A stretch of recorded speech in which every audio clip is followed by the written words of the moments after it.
We are gathered here today for a very important and timely training on Complete Staff Work, or CSW.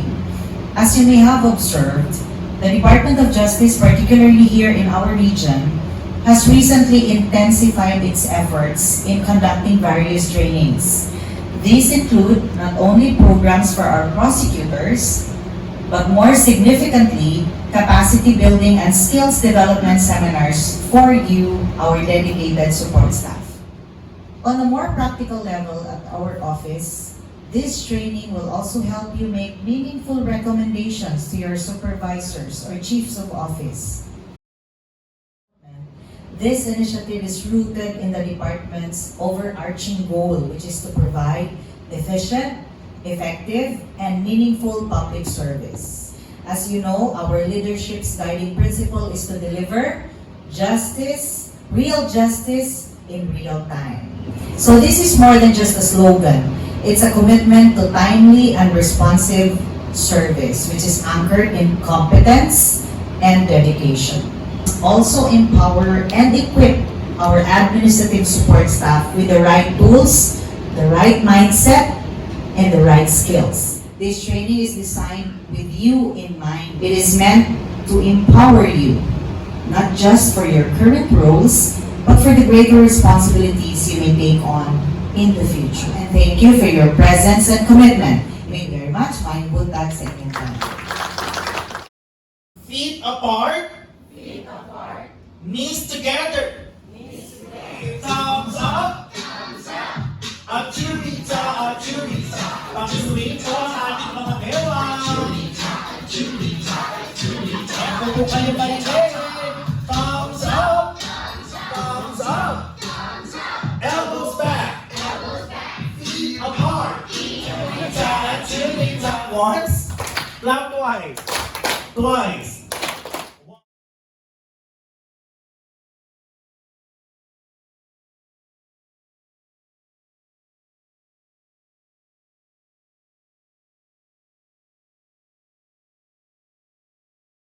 Ito po yung investigation data form or the IDF, complaint affidavit po. You also have, you also need the affidavit of witnesses. Yung tatlong guest po na nag-report po doon sa front desk. At yung front desk po na naka-assign. Not to mention that the couple is married or unmarried. Couple is kanang legally married na sila.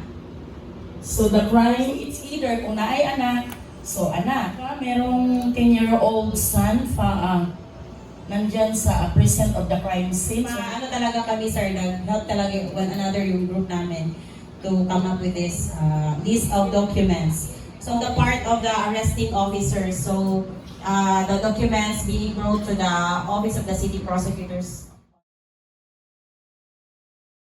First, I will coordinate with the city mayor, requesting to implement curfew in the community, to implement Citizens Watch program. I will order increase police visibility. As a PNP chief of the city, I will directly coordinate with the city mayor, the LGU through meeting.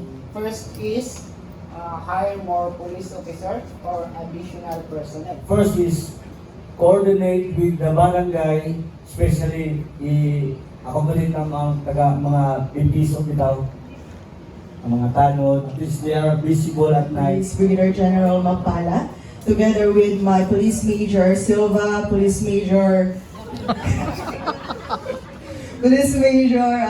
Ma'am Warren, and Sir Santiago, and Ma'am Maisel. So first, we need to identify kung saan ba yung area na yun, kung saan yung mataas yung crime rate natin. And 3 steps as police to do.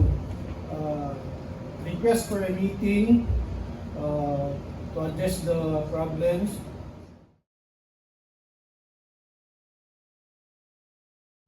Pinaka-problema namin is lack of manpower at present sa prosecutors and PAs and support staff. Our problem is printing. Main problem is the budget.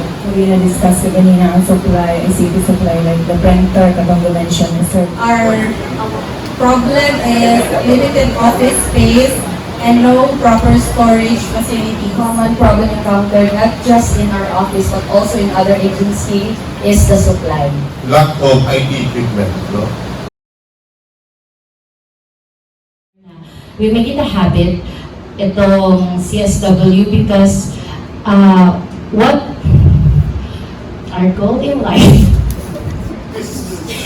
is to be great at our work and perform meaningful The completed staff work, 3 words para mas dali ra sa ito na to. First of all, we are all staff.